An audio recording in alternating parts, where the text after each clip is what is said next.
আগের ম্যাচে জোড়া গোল করার পর এবার লা লিগা রিয়াল মাদ্রিদের জার্সিতে নিজের প্রথম হ্যাটট্রিক করলেন কিলিয়ান এমবাপ্পে। তার এমন অসাধারণ পারফরমেন্সে রিয়াল ভায়োদলিদের বিপক্ষে বড় জয় তুলে নিয়েছে রিয়াল মাদ্রিদ। শনিবার রাতে প্রতিপক্ষের মাঠে ৩-০ গোলে জয় পায় কার্লো আনচেলত্তির দল। ম্যাচের ৩০ মিনিটে জুড বেলিংহামের দুর্দান্ত পাস থেকে বুলেট গতির শটে গোল করেন কিলিয়ান এমবাপ্পে। ১-০ গোলে এগিয়ে যায় রিয়াল মাদ্রিদ।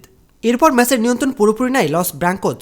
দ্বিতীয়ার্ধের ৫৭ মিনিটে প্রতি আক্রমণ থেকে রদ্রিগোর পাশে সহজ সুযোগ কাজে লাগিয়ে ব্যবধান দ্বিগুণ করে এমবাপ্পে। তবে ৬৭ মিনিটে হ্যাটট্রিকের সুযোগ মিস করেন তিনি। যদিও অ্যাডিশনাল টাইমে প্লেনটি থেকে নিজের হ্যাটট্রিক পূরণ করেন এমবাপ্পে। বেলিংহ্যামকে বক্সে ফাউল করার জন্য ভিআরের সাহায্যে প্ল্যানটি দেন রেফারি। তা থেকে গোল করে নিজের হ্যাটট্রিক স্মরণীয় করে রাখেন ফরাসি এই কিংবদন্তি তারকা ফুটবলার।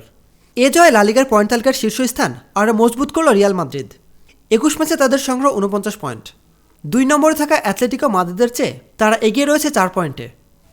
প্রতিনিয়ত খেলাধুলার আপডেট জানতে খেলাযোগ টিভির সাথেই থাকুন। এতক্ষণে আমাদের সাথে থাকার জন্য আপনাকে জানাচ্ছি বিশেষ ধন্যবাদ।